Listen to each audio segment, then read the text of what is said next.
All right, good afternoon, everyone. Welcome to Praxis Peace Institute's Planetary Pause series.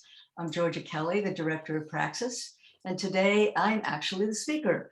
So I'm going to present some enlightened cultures, organizations, and people, things that we can learn from, be inspired by, and hopefully replicate in our communities. And as I was telling the Courtons earlier, these are stories of a positive future. So, and actually not just future, but they're happening right now. And what we want to do is make them happen all over the country. So I'm going to ask everyone who is not muted to please do so, just because we are live recording this program. So I want to start by talking about some of the basics that form all of the programs I'm going to be talking about today. And the basics really are a place where they are similar. There's a similar basic ethical principle that underlies all the programs that I'm going to be talking about this afternoon. So I want to start with one that really inspired me from the Basque region. And it's not Mondragón, we'll get to that later, but it's about the Basque terrorist organization, ETA or ETA, as many of you had heard about. They were a separatist group in Spain that had caused they had murdered 1,100 people in a 50-year period, and were trying to separate the Basque region from Spain. But in doing that, they were quite violent. And they had even killed the mayor of Mondragón the year before we brought our first group there for a seminar in 2008. So it was something to be concerned about. Even when we went, people asked about it. But one of the speakers we had at our seminar, Johan Fernandez, who was head of a peace center in the hills above Mondragón, he actually thought we need to talk to these people from ETA, at least the ones that would be open to looking at a different way of operating than violently. He found a few of those people and was able to build on that relationship to then create what I guess would be called truth and reconciliation meetings between victims of the ETA or their families and the perpetrators. So this was quite an extraordinary movement that he made, because no one had really thought of doing this before. I think they may have had a similar idea of we don't negotiate with terrorists, but please mute. Anyone who's not mute, please do so. But they did decide to do that. And the difference that it made is that within a few years of these meetings that Johan Fernandez was able to convene, and with bringing in international peace negotiators as well, even the Carter Center was involved, they were able to bring the entire ETA group to agree to drop violence, to do a ceasefire. Nobody believed that the ceasefire was real because they thought, well, they've said this before and they haven't stayed with it. When I heard that Johan Fernandez was the person who had spearheaded these meetings, I thought, this is permanent. They're not going to go back from this, because I knew how he worked. And indeed, it was permanent. And within a few years, however, they did not give up their weaponry at that time, because they felt that there might be retaliation against what they had done. So they didn't want to give up their weaponry, even though they had said that they would not perpetrate any violence on people. Okay. So the next thing that happened, I think that was very interesting, is a few years later, they decided, all right, we're ready to give up our weaponry. And this was, I think, a major concession, because they felt safe at this point. And that happened while we were there in one of our seminars. It was in 2017 that they, just a second. In 2017, they put in all their weaponry. In 2018, they dissolved the organization of ETA, which was quite an extraordinary move, because it didn't take outside pressure to destroy the organization. The people within the organization decided, we no longer need this organization to exist. We are not any longer threatening people. We are not trying to secede from Spain. And the difference this has made in the culture has been profound. And all that took place in less than a decade. That's also what's quite extraordinary, is the short amount of time it took from the initial meeting to when that organization no longer even existed. And I think what I took away from that is that it is possible to do things in a very short amount of time when you have really good leadership. And they had that. So today, when you go to the Basque region, you don't see what we saw in 2008, 2010, and 12, which was graffiti on all these buildings talking about separating from Spain. And some of them was kind of violent captioning. It's all gone. It's like a different country. So this is one of these possibilities that completely inspired me. And Johan Fernandez, who, well, what happened with the Basque region is, maybe some of you don't know, that the Basque area is an autonomous or semi-autonomous region of Spain. So they have their own parliament. And the president of the parliament, after seeing what was happening with these meetings, decided, we're creating a Department of Peace. And we're going to put Jonan the head of it. So Jonan Fernandez is the head of this department still. It is now called the Department of Coexistence and Human Rights.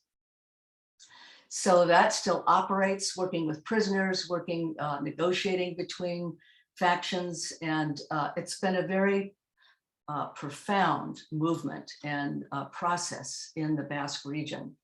And I want to mention that there are a couple of books that Jonan Fernandez has written. At least one is translated into English, and they are available. I can put this in the chat box when I get through speaking, but I can't while I'm talking. But anyway, he does have a few books out that are very profound and have a different way of looking at conflict. So one of the things he says is, we cannot create peace if we cannot communicate clearly. So that is really the founding principle of working with conflict. So, and one of the questions they ask people is, what is the minimum that would allow us to share processes of coexistence in plural societies? So if people need to define what the minimum is they would need acceptable to other groups of people. It's a whole process, which I can't get into today, but if you read his books, or at some point take my conflict resolution workshop, I also get into it more deeply. Now, this leads us to the next place, which has had a profound change in a very short amount of time, also less than a decade. And this is Richmond, California. Many of you have probably heard about Richmond. It had the highest murder rate in the country for several years. And then a woman named Gail McLaughlin became mayor. She had 2 terms as mayor. She's now back on the city council because she was termed out as mayor. And during her tenure as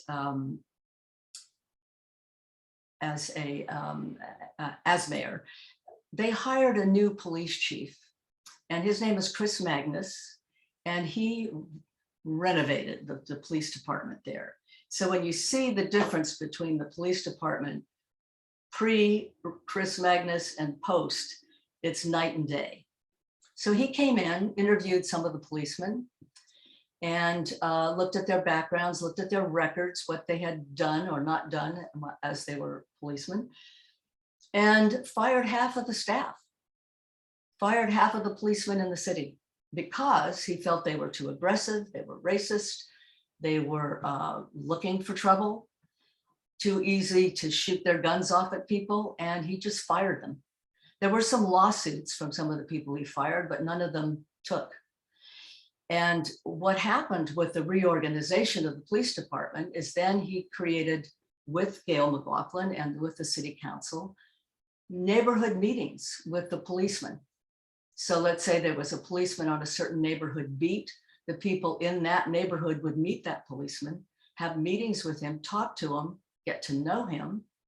And then Chris Magnus gave out the policeman's beat phone number, cell phone number, and email. So if anyone in that area had trouble, and they were afraid to call the police, you contact your policeman from your neighborhood, and he knows you and you know him, and you feel safe in that communication. What an incredible move. Simple, obvious on one level. And yet what ended up happening in Richmond is within 2 years, the homicide rate went down 70%. That's 70% from this kind of policing. Everything changed. That happened in 2 years, basically, that police department changed so radically.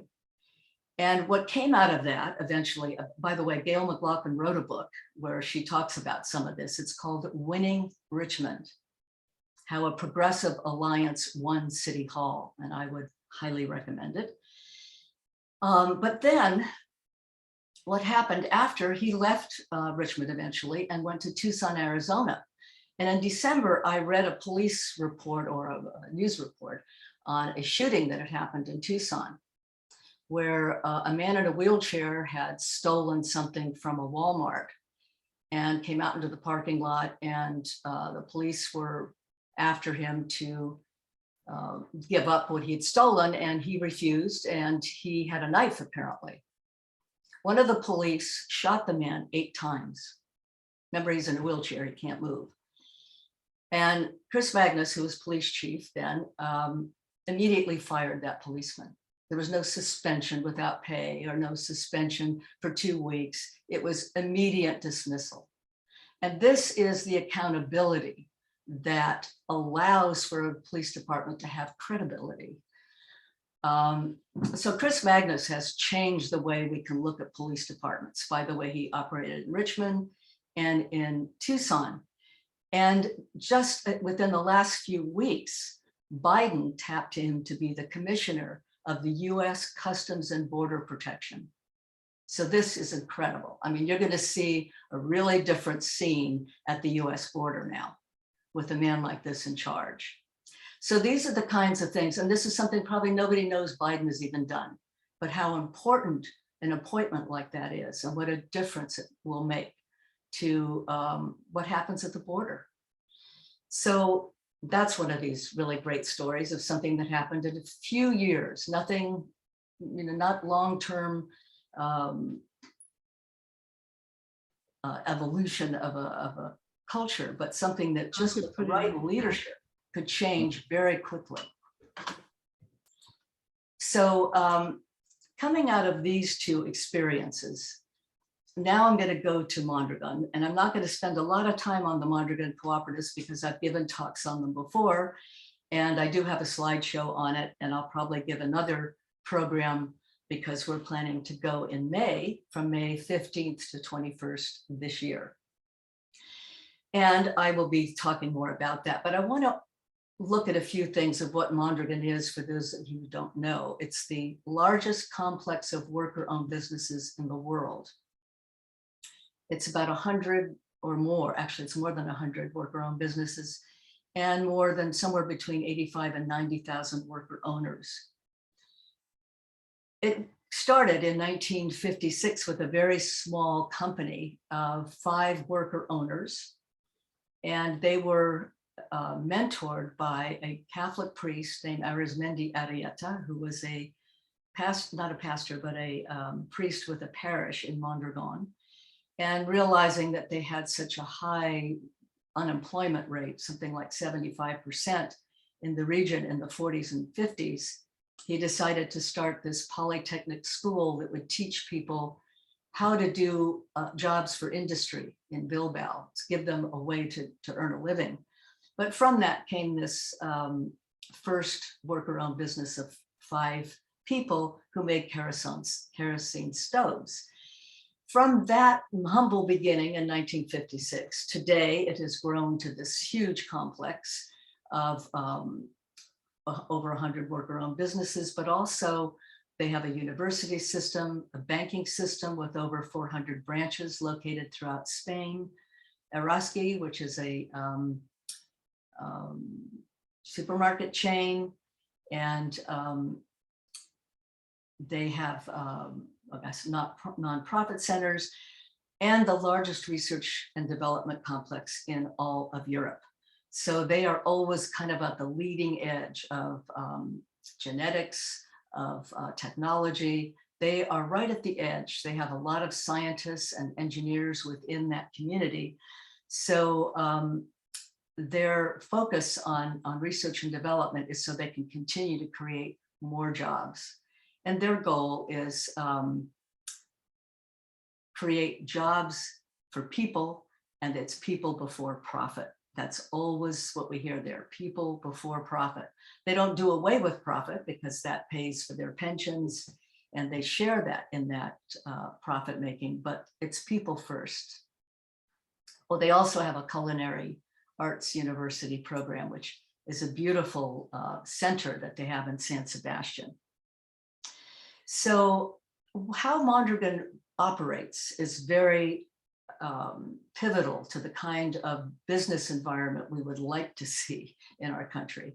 And it's based on, going back to those ethics, it's based on respect for all humans.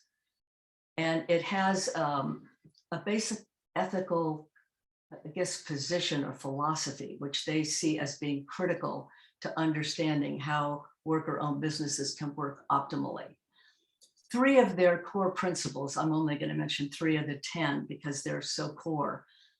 One is education, which they realize without education in the cooperative model and just understanding the basic ethics we're talking about, people aren't ready to be worker owners. And they will say at Mondragón during our workshop, well, worker ownership is not for everyone. Some people want to have a job that they're just told what to do. They go home when they're finished with it. They don't want the responsibility, and that's fine. They're fine with that, but they're not part of worker ownership. This is a special kind of relationship to work. Another one of their principles is the instrumental and subordinated nature of capital, which is, again, people first, capital subordinate to people. Very important core principle. Intercooperation, where the different companies within the Mondragón complex all work together, all support each other. If one has a downturn, then other ones jump in to help. They either provide more jobs or they lower their salaries voluntarily to help other people. So that there's a very good cross connecting between the different cooperatives. I could go into that in more detail and can answer questions later about it, because I think it's very interesting how they proved their ability to intercooperate when they had a bankruptcy in 2013, which was quite commendable how they handled it. And it put their values to the test, which they passed, I mean, just incredibly well. So more of this is also in the Mondragón report, which I put out through Praxis, and that's available through our website. So you might want to take a look at that. And then I have to have a little sip of tea before I go on. The next place is somewhere I haven't been yet, but have read a lot about and plan to go. It's a town called Marinaleda. It is a self-described communist town. It is in the province of Andalusia in southern Spain, about an hour out of Seville. They have a population of about 3,000 people. And it's interesting because during the 2008 economic crisis, when southern Seville, especially Andalusia, had a very high unemployment rate, the unemployment rate in Marinaleda was 0. And the reason why, they had been, in the region, they had been, there had been this kind of left-wing group that had been trying to get land from a duke who had all this, I guess, 1,200 acres of land in southern Spain near this town of Marinaleda that was just laying fallow. Nobody was using it, nobody was living on it. And they wanted the land to develop agricultural crops and to give work to the people of the town. And that took a little longer because they had to They did demonstrations. They went to the capital in Andalusia and Seville, and they tried for several years to access this land. Finally, they succeeded. I won't go into the whole process, but they did succeed. And the government in Seville bought the land from this duke and gave it to the collective in Marinaleda. And what they did with the land was to immediately start growing crops. They grow beans, they grow artichokes, they grow peppers, tomatoes, all kinds of produce, and olives. They have olive groves, and they have an olive press. And they also can and jar some of the fruits and vegetables that they grow. And here's an interesting thing, because it's all worker owned, this is all cooperatives there.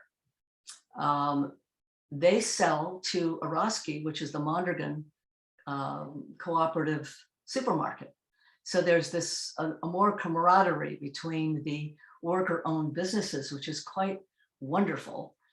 And what they've managed to do in Marinaleda and in this cooperative of agricultural cooperatives is then that they have they of course earned their salaries through this, but they also have a very interesting look at private property. They the government in Seville actually gave the town bricks and wood to build housing for the workers. And the people build their own housing, and then they pay their town 15 euros a month rent. They own it in a sense, but they can't sell it for profit. Property is not sold for profit in this collective. So it's a pretty communist town. I mean, I don't understand all the details of it because it seems a little complex and so counterintuitive to what we're used to, that I think it would take going there and really seeing how it operates. But everyone has a place to live. They help each other build each other's places. And so it's very community oriented. However, there is still some private business there. They don't abolish it completely. There's small businesses like a restaurant or a cafe that are owned by families. They aren't collectively owned, but the agriculture is all collective and all owned by the workers. And all the things that come out of that, the canning of material, the olive press, the distribution, all of this is part of their worker-owned cooperatives. And now they sell all over Spain. And I think their olive oil even sells outside of Spain. So this all started in the 90s, and it is a flourishing community today. And there are even some British people who are expats who have moved there permanently to live in this utopia. So it's a very interesting place. Now, here's another thing after we talked about the police forces. There's no police force in Marinaleda. They abolished it. They said, we don't need it. There is no crime here. There's no poverty. There's no crime. People don't need to steal. So they have no police force. They haven't had one for at least 10 or 15 years. The man who was mayor, Gordillo, his last name is Juan Manuel Sanchez Gordillo, has been mayor since 1979 and will probably be mayor until he dies. It's kind of like Fidel Castro. He's permanent. The people want him to stay mayor. One of the things that they did after Franco was gone was to change the name of the streets in Marinaleda. So all of a sudden, one that was named for Franco became Che Guevara Street. Another one became Salvador Allende Street.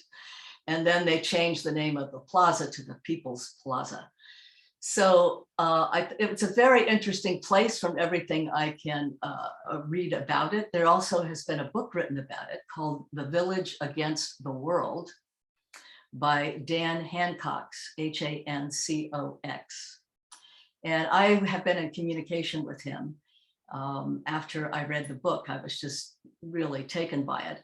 And he went there, spent some time there, and gave me some connections to some British people who live there.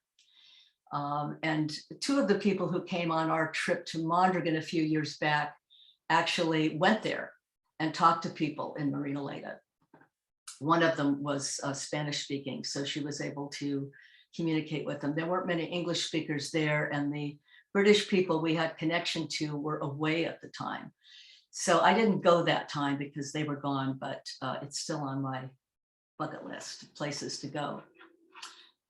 So this is, I think, a very unique village, and it's only 3,000 people, so it's small, but they've been able to maintain this way of living in their community, which I think is worth examining more and knowing more about. So now I'm going to move on to Scandinavia and Europe. And I'm going to kind of briefly go through that because you've heard some of the speakers we've had. Anu Partanen, who is in Finland. She wrote The Nordic Theory of Everything, which is an extraordinary book and goes into a lot of detail that I won't go into today. But one of the things she said in that book is the US in education is so focused on standardized testing that it seems to take the place of real education, that the need to meet the requirements of the standardized tests. So a lot of things are left out. I know when I first went to Yugoslavia, I discovered that high school students were taking philosophy. And you can go through college in this country and never have a philosophy course. So it's really different how you get a whole systems kind of education in Europe, in contrast to the kind of education we get here, which is more basic and doesn't go into the things that create a systemic difference. I think you have to understand something about psychology and philosophy, probably to understand how systems can change and how people can change systemically. And we don't get that education here unless you are majoring in those skills, or you go, you teach yourself. As Richard Wolff had said, everything he learned about Marxism, he learned on his own. He didn't get it in school. He didn't get it at Harvard or Yale or Princeton. So there's a lot of self-education that has to happen in our country. So education generally in Europe is at a much higher level. As probably most of you know, Finland is considered to have the best educational system in the world. Slovenia has free college education, as most of Europe does, even for Americans. Americans can go to Slovenia and have classes in English and get a degree for free. So she made some remarks in her book, The Nordic Theory of Everything, of contrasting the costs of daycare. Mississippi, it's $4,800 a year. In Washington, D.C., it's $22,000 a year. In Europe, it's free. So this is a major cost for parents, whether they can work or not, how much they can work. This is a major cost in our country that the Europeans don't have. And of course, we all know about the medical system. If we're lucky, we're going to get single payer in California. It's it passed the assembly, so we're watching where it goes next. Just another little comment that Copenhagen in Denmark is planning to be carbon neutral by 2025. That's 3 years from now. That's their environmental goal. And I think what I might want to do, she does point out something I think is interesting, because many of us supported the Affordable Care Act, but she points out that while it may cover more patients, it did nothing to address the costs of medical care. In fact, deductibles and copays went up after the Affordable Care Act was passed. So this was not a solution. In fact, it further empowered the insurance companies, gave them more money and more power, including the drug companies. So it was not a solution, but the kinds of things we're looking at in Europe, the legislation that's in front of our state, well, actually passed the assembly, going to the Senate and then to the governor, which I think it could pass. This is a pretty extraordinary move in our country, but the fact that we haven't had it for all these years is unbelievable on many levels. So I want to tie all these places together by saying, you know, these kinds of moves are possible with the right leadership, the right education and understanding. we can't say that everyone in Richmond was educated to understand what Chris Magnus was doing, but he was able to educate people through the way he recreated the police force of how security could work in the community. So there's many ways to educate people, not just school. And I think when we look at that, what he was able to do there and in Tucson, and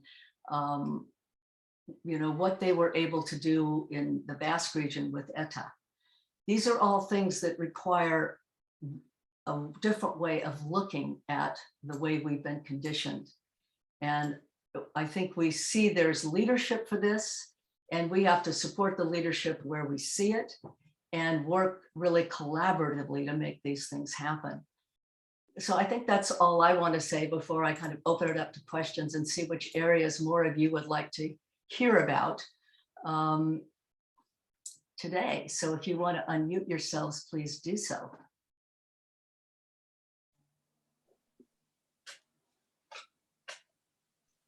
And I'll call on you as,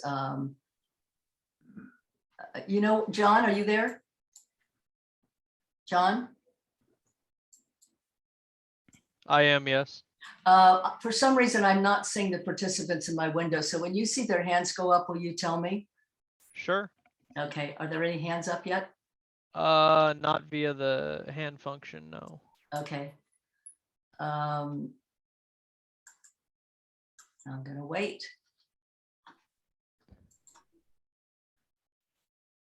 Well, this is Dave. I'll step in here. Georgia. Good, go ahead. I mean, these are amazing stories and very inspiring. What does it tell you about what we need to be doing or what we could be doing differently in our country to begin, well, to change the conversation so that we begin to at least talk about these kinds of solutions? Well, I think what they did in Richmond is a really good example of something we could do in our local communities. We have a man running for sheriff in Sonoma County who approved of citizen oversight of the police departments. This is a whole new kind of thing. Whole new kind of sheriff could come to town. So I'm completely supporting his candidacy. And actually, he took my conflict resolution workshop. And I remember thinking, oh, a cop is taking my workshop. This is really interesting, because I knew he'd been a San Francisco policeman. And but he's really interested in the same kind of work as Chris Magnus. And these are the kind of people we want to support and work with. They exist.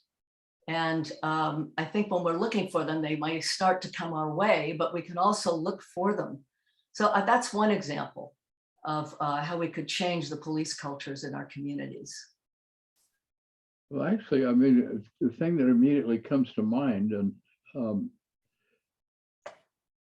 is we need to let more candidates for police know that that's an option. Right. Yeah, we do. Now, if we had an organization like Yes Magazine, that'd be a place to tell those stories. Well, I think the networking that needs to be done, the collaboration that needs to happen. And since this is such a huge country, we have to really be looking locally, but we have to figure out how do the local groups hook up to support each other in a way like the way the Mondragón Cooperatives have hooked up to support each other. It's much easier when you're in the same region, very difficult when you start talking about nationally. I can see county-wide, it's much easier because it's regional. Statewide, it's much harder. So the bigger the geographical area, the harder it is to create these networks. But with Zoom, we've got so many possibilities we didn't have a few years ago. Helen has her hand up. Okay, Helen. Yes, in terms of how do we organize locally with our law enforcement issue, and locally, by locally, I mean Sonoma County, because there's another somewhat progressive candidate named Kevin Burke who threw his hat in the ring also. So we can actually take this on locally is how do we educate our community about restorative justice and nonviolent security measures, et cetera. We can do it here. We're having the election in June, so we can have community forums to educate our local population. Yes, in fact, I was planning to work with the Democratic Party here to have a forum with Carl Tenenbaum, who is the one I'm supporting, because he does support citizen oversight of police. And I don't think any other candidate who is running for sheriff does support that. Correct me if I'm wrong. I'm not aware of it, if so. Georgia, Yes. I heard Kevin Burke at our pre-endorsement committee, and he does support oversight. Good, thank you for telling me that. So we will do our due diligence to learn about the details of both of those candidates. Anybody else? Oh, come on, people have to have I ideas. think you can't see me. Fran has her hand Yeah, up. Fran, go ahead. So I'm just contemplating this town in Spain that abolished their police department. And I can imagine you don't know the details because you have not been there. And yet, I mean, human beings get mad at each other. And sometimes they fight, sometimes they have weapons. And somebody, you got to be able to call somebody. So I'm just wondering if they have some kind of substitute for the police I department. think they have some sort of social council, something like that, Right. but they're not weapon carrying police. They don't have that. Yeah, exactly. And they That's- haven't needed it. Yeah, right. So I was just listening to Hidden Brain. I don't know if you all know Hidden Brain. I just love it. No. And they had Philip Atiba Goss on. And of course, he's talking about what many people are talking about, which is that we have so many needs in our society that do not require someone with a badge and a gun to show up. Right. So I'm just kind of thinking about that community and imagining that they have substituted something because humans are humans. Yeah, they do have some sort of social councils, and I don't know the details. I remember reading about it in that book that adjudicates or figures out how to deal with conflicts if they come up. I just don't remember the details of it. I know it's not done by armed people. That I do know. So it has a different vibe, you know. It's like maybe similar to the way they work in Mondragón with disputes, because they have them too. Yeah. But they have a social council that deals with that, Mhm. and people can go to it with problems. Mhm. You know, it's something like that. Don't know the details of it, and that would take more than just going there to find out about. It would take meetings. It would take because this is not easy to understand when we come from such a different environment. Right. It's like we think, no, that's impossible. That's not, how can they possibly do that? Well, they've done it for years. They haven't had a police force for at least 6-7 years, maybe longer. Mhm. Mary and then Helen. Okay, Mary? Yeah, you might not know this, Georgia, but with a population of 3,000 and the next generation being born, I would imagine some of those children don't want to be farmers. So a lot of farming communities, sort of outgrow themselves because the young people want to go off to the city and do other things. It'd be interesting to know what the immigration level is for that community. How many of the young people stay and make their life there? Yeah, I have no idea. I mean, I think there would be more work than just working in the fields. I mean, there are the business aspects of it, the distribution aspect. It's grown a lot since it first started. So, but I'm sure there are people who want to leave there and go to the big city, which would be Seville for them. Who was next, John? Helen. Helen, did you want to say something? Where's Helen? Well, I don't see her, so She's messing with the mic. Just give it a sec. I need some more light. I just realized I'm in the dark here.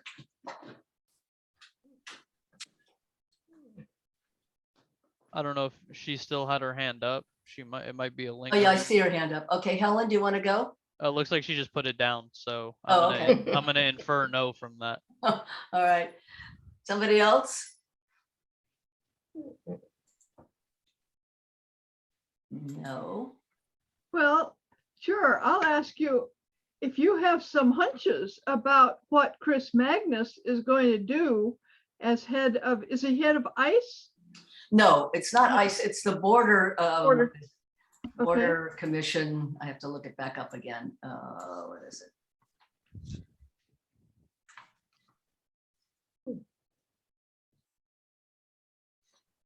It's the U.S. Customs and Border Protection. Yes, right. So I would love to get him on one of our planetary posts. I mean, he might be too important now to get, but I mean, you know, an interesting thing was when he came into Richmond, first of all, Richmond is more a community of color than it is white people.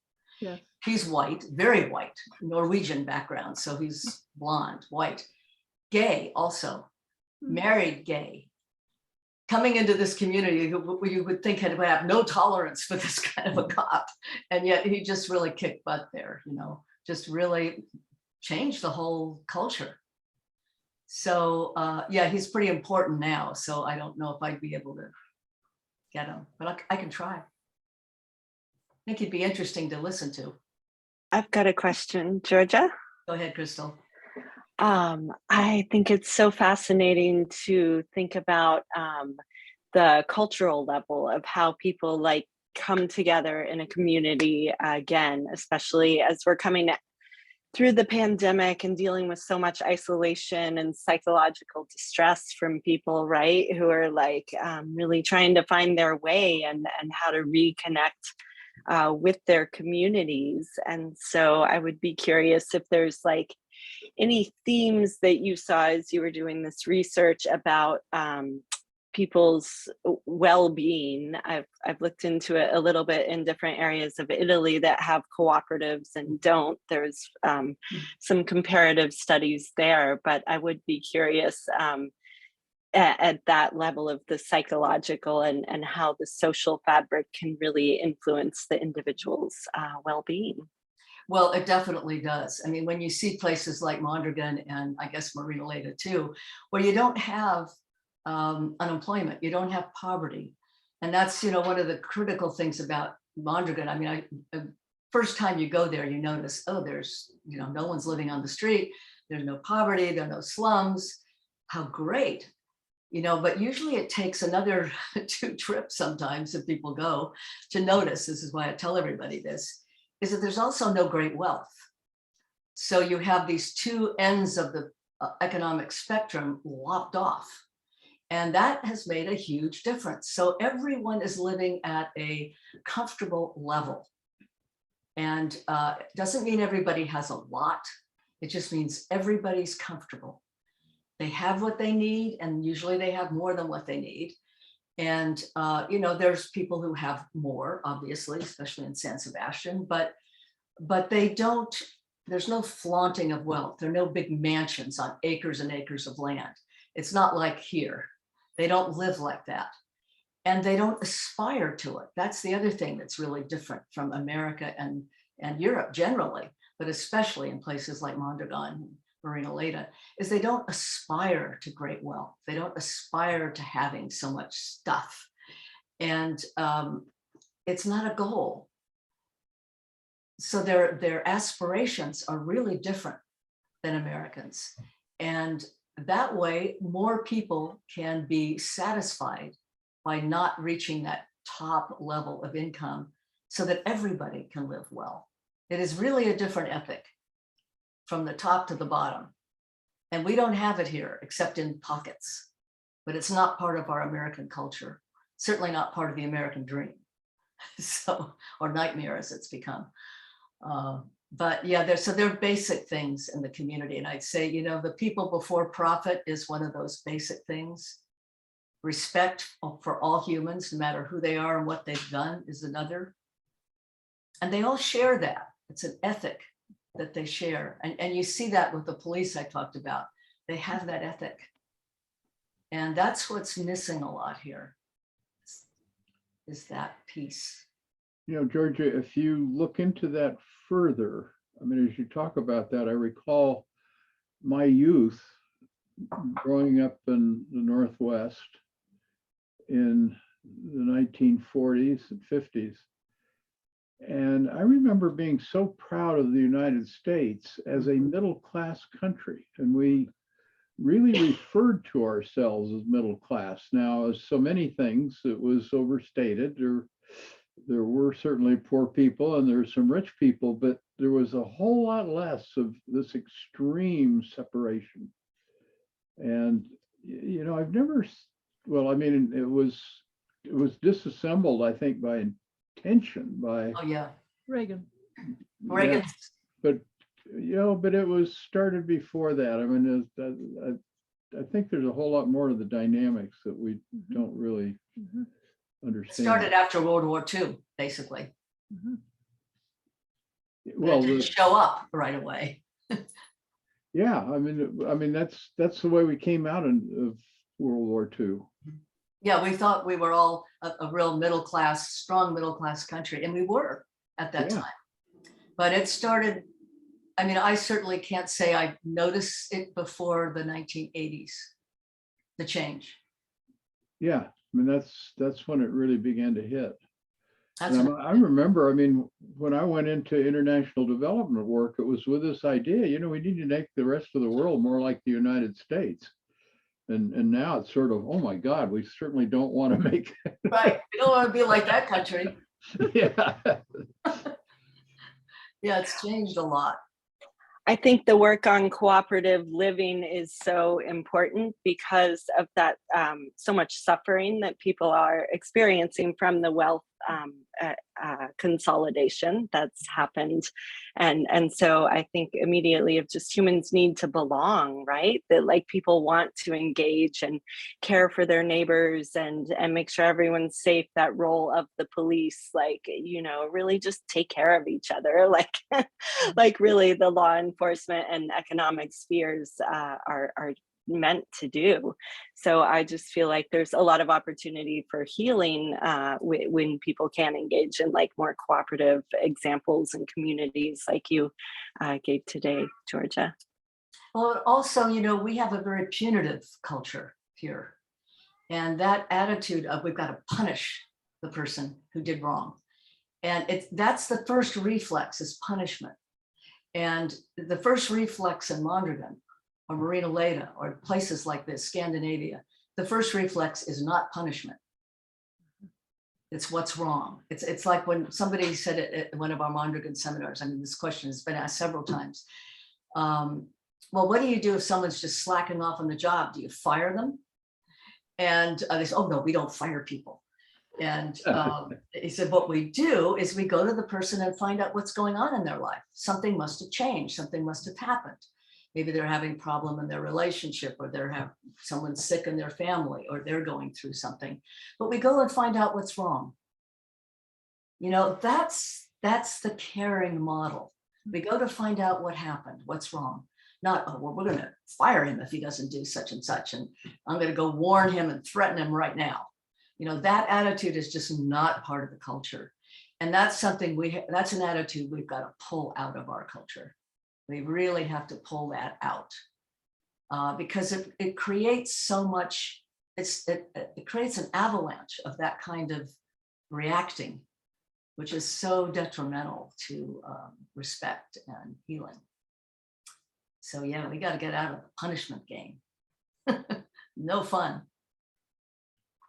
I really appreciate your input. And I want to remind everyone that Crystal's our speaker next week, so I hope you can come back. I think this will be a wonderful program too, for how we live in a more enlightened culture, post-growth culture. Lori has her hand up. Okay, Lori? I just wanted to say that can you hear me okay? Yes. All right. I'm getting the echo from the next room. Okay. I find so many people now are so unwilling to participate. There is no cooperative effort. And given that we may be suffering this as a byproduct of COVID in our society, I think we're going to be needing some real, in-depth work with a lot of businesses in that particular area that you just referenced, Georgia. It's too much of the black and white. There's no gray, there's no heart, there's no loyalty. It's just basically disposable. It's like you're a check mark on my list this week and you're not producing. There is no exploratory there, that's being done. And I just really feel that it's important in all areas to be a person who's willing to, I guess I'm searching for the word here, but someone who's looking to not necessarily sit back and just not get involved because you don't want to be a disturber, okay, but someone who's actually working towards a positive effort. And that's the type of thing that I look for, right now is not to necessarily solve people's problems, but listen and then determine, if there's a place for me in that conversation or not. Okay. Anyone else have something you want to bring up? This is the time. Yeah, I know there are a lot of people who've given up. They just say, well, everything's going to hell in a handbasket and there's nothing we can do. Climate crisis is upon us and we can't solve it because the interests that control everything don't want it solved because they won't make as much money. So there are people who've given up, absolutely. And how we talk to people like that, I don't know. Fran, did you want to say something? Yeah, sure. So I want to bring in a more positive view. I live in a community where we have a lot of us who are really involved. We have a very ambitious climate action plan that our city council passed and with big targets. And I'm very involved in an effort to develop the infrastructure that will allow people to get out of their cars and mostly bike and walk wherever they need to go. I just came off of a meeting at noon it's been a 2-year process. We've been working on a plan and we've got a chance at doing something really remarkable here. And it's been incredibly collaborative and there's been a lot of public involvement and people are engaged. They're struggling a lot with all this COVID stuff. I was just talking with one of the heads of a parent teacher organization, and she says, everybody I talk to about this plan to build out so our kids can bike to school, they love it. And they are overwhelmed with the whole school situation. So, you have on the one hand the overwhelm, and on the other hand, you have some of us like myself that retired and very engaged in the Zoom thing kind of works. So anyway, I don't want too much of a generalization about people don't want to participate. It's not what I'm seeing. People do want to participate. Great. This is great to hear. Yeah, and I think there are enough people who do participate. It's just, and I'm going to go to you, Alan, next, but one of the things I learned in a conflict resolution program I took, one of the classes, they gave us a questionnaire that we answered, and it was to determine which of these 4 types we were. Were we the get it done person, the get it right person, the get along person, or the get appreciated person? And after we did it and found out which type we were, then we were told how many people were in each group, what percentage of the population was in each group. That interested me more than any other part of that class, because I thought, this is what, how do we get to this group that just doesn't really engage? They just want to get along.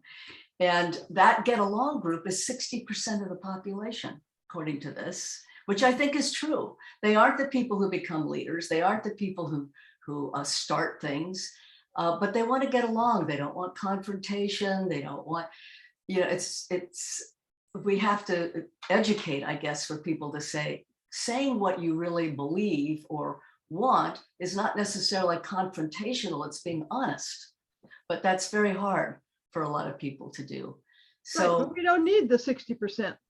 no, we That's don't not need, how that's change exactly happens. right. We don't need the 60%. We need a critical mass. And that could be 30%. It could be 20%.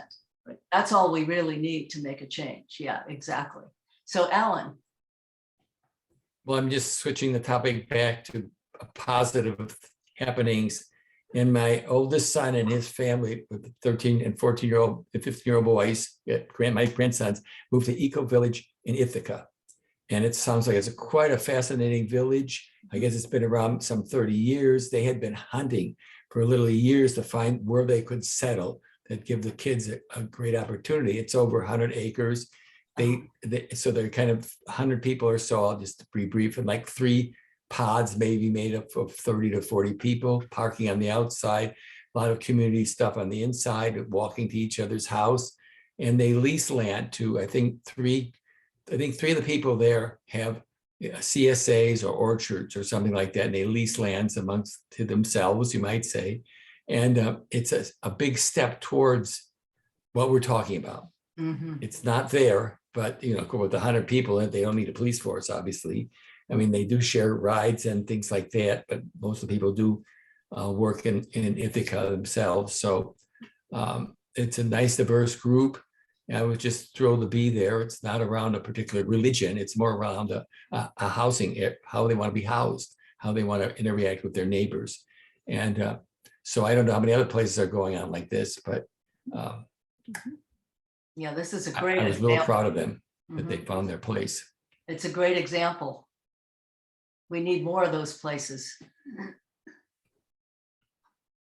Yeah. I would be interested in hearing more about that sometime. Maybe you could send me some information on it, Ellen, Okay, by email. certainly. Great, thank you.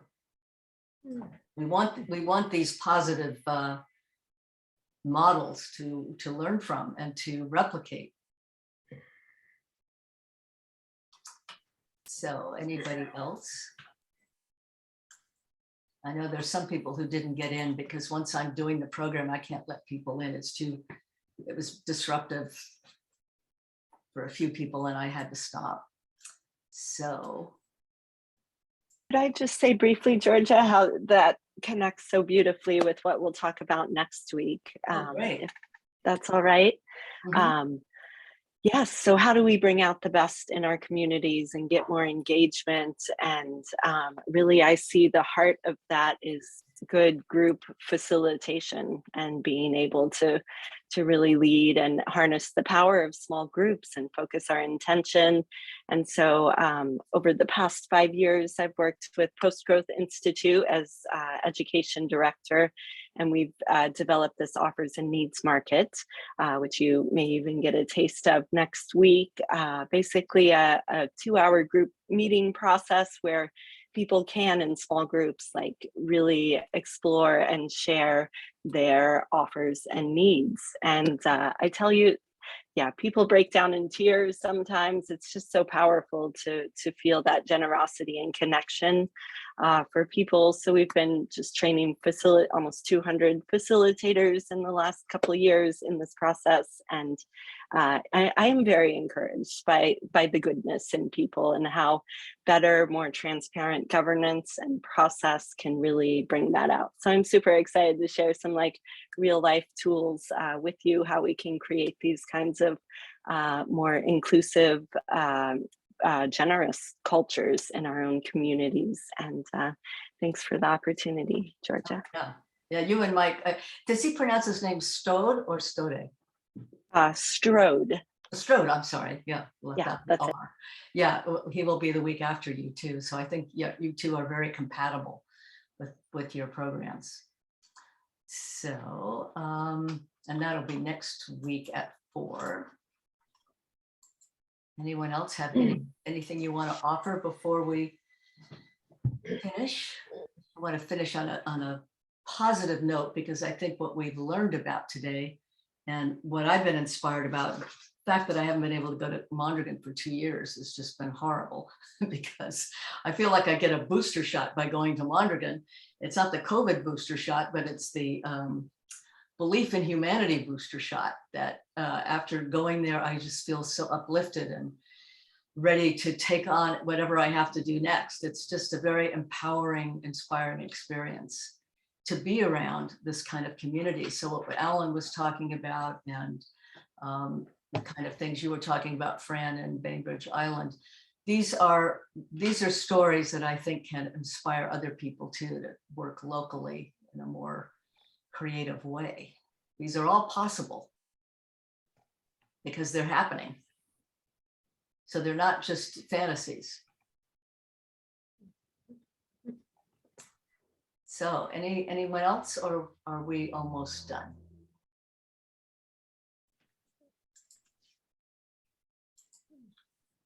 Okay, I don't see anybody else's hands. So I think maybe we'll close our program today. And I hope to see some of you next week. And Lori, did Lori. you? Yeah, Lori, you want to say something before we end? I think you're muted, Lori. Unmute, Lori. Yeah, my internet keeps going in and out, so I'm just checking here. I just wanted to thank you, Georgia, for all your work and your research, okay, that you did today. It was an excellent presentation, and this is information that takes a lot of time to collaborate, and actually a lifetime of experience, okay, to be able to acknowledge. And I'd just like to acknowledge you for that. Well, thank you, Lori. You're such a nice creature. I appreciate that. That means all that time spent reading is worthwhile. And going to these wonderful places. I mean, that's the best part, is going to these incredible places and, being inspired by how they live and how they treat each other. And it's lovely to see. And I think we all have that in our communities. I mean, certainly we have some of that in Sonoma, and smaller communities probably have more of it than larger communities, but I think we're fortunate. Maybe you'll just have to run for mayor again, Lori. Oh, Georgia, I will be working in so many more committees, but I will tell you, just to give you a flavor, I recently have been president of the Board of Trustees for the Mosquito District for both Sonoma and Marin County. And isn't that an interesting challenge? Okay. But I wanted to say that one of the things when I reviewed the committee is that they did not have a committee ad hoc that is addressing climate crisis or environmental changes. And so I created that as an ad hoc committee that will be revised so that the district itself, which is a public district, will go ahead and actually be of a benefit to people in those communities. And that's the difference, that you sometimes can make just by having the ability of speaking up and being on the committees to do it. And then making that committee available to do it. And this is, it's not like you're going to be environmental district of the state of California or anything, but it's about the fact that, who actually has the time to sit there and analyze all of the different things, and when was the last time we actually addressed that. So this is where you can make a difference. And sometimes it happens, but if you're never looking for it, it will never happen. Well, I think we've got a lot of activists on this call. That's the feeling. Oh, that is my boost every Friday, is the Yeah. activism that I see here. Yeah, it's a great group of people that come on these programs. So I appreciate everyone who's here today thank you for being here and for being part of the discussion as well. It's been really interesting for me to hear your ideas in response. So thank you for that. And I hope to see you next week. I'm going to stop the recording now.